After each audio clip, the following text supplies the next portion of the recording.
ఆహారం లేకుండా మనిషి జీవించడం అసాధ్యం.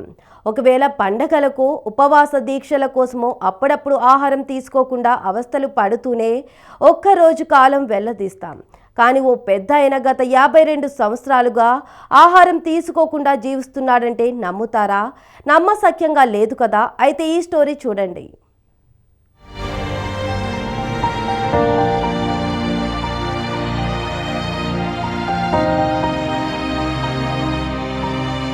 తెల్ల జుట్టు తెల్లగడ్డంతో మనకు కనిపిస్తున్న ఈ పెద్దాయన పేరు గంగారాం. ఈయన నిజామాబాద్ జిల్లా జక్రాన్పల్లి మండలం కొలిప్యాక్ గ్రామానికి చెందిన వ్యక్తి. వయస్సు 80 సంవత్సరాలు. ఇప్పటికీ ఆరోగ్యంగా హుషారుగా ఉన్నాడు. తన పని తాను చేసుకోవటమే కాదు, ఏకంగా బైక్ నడిపిస్తాడు. కానీ ఇతను గత 50 ఏళ్లుగా ఆహారం తినడం లేదు. 1971లో ఈయనకు అజీర్ణ సమస్యలు వచ్చాయి. తిన్న ఆహారం అరగటానికి 16 గంటలు పట్టేది. దీంతో కొద్ది రోజుల పాటు ద్రవ పదార్థాలు తీసుకున్నాడు.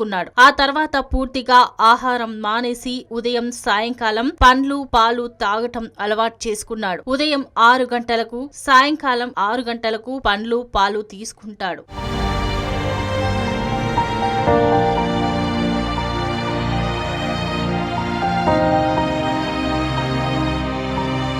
ఉపాధ్యాయునిగా పనిచేసిన గంగారాం చాలా ఏళ్లుగా ఆధ్యాత్మిక జీవనం గడుపుతున్నాడు. తన ఆలోచన బలంగా ఉంటే మనిషి శరీరం అదుపులో ఉంటుందంటున్నాడు గంగారాం. అందరూ సన్మార్గంలో నడవాలని, మనిషి జన్మ మరోసారి రాకుండా భగవంతునికి దగ్గరవ్వాలని సూచిస్తున్నాడు. ఆనందగిరి అడవుల్లో ఉన్న లక్ష్మీ నరసింహస్వామి ఆలయం వద్ద చిన్న ఆశ్రమం ఏర్పాటు చేసుకుని గంగారాం ఆధ్యాత్మిక ప్రచారం చేస్తున్నాడు. రామకోటి రాసానని తనకు తిండి మీద శ్రద్ధ అనేదే లేదని అంటున్నాడు. అందరి సాత్విక ఆహారం తీసుకోవాలని, బయట ఆహారానికి అలవాటు పడవద్దని సూచిస్తున్నాడు గంగారాం.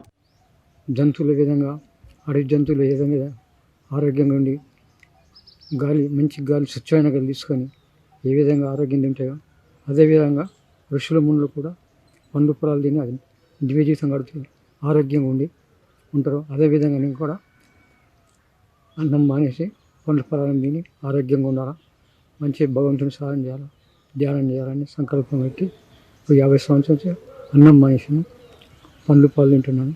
ఇంతకుముందు 30 సంవత్సరాలు కూడా పల్లిపూలు తిన్నాను.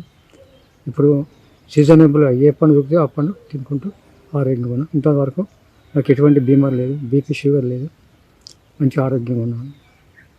మొత్తానికి ఆహారం లేకుండా ఆధ్యాత్మిక జీవనం గడుపుతూ ఏ చింత లేకుండా ప్రశాంతంగా జీవిస్తున్నాడు గంగారాం. ఆయన చెప్పినట్లు అందరూ సన్మార్గంలో నడవాలని, బయట ఆహారానికి అలవాటు పడకుండా ఆరోగ్యాన్ని కాపాడుకోవాలని ఆశిద్దాం.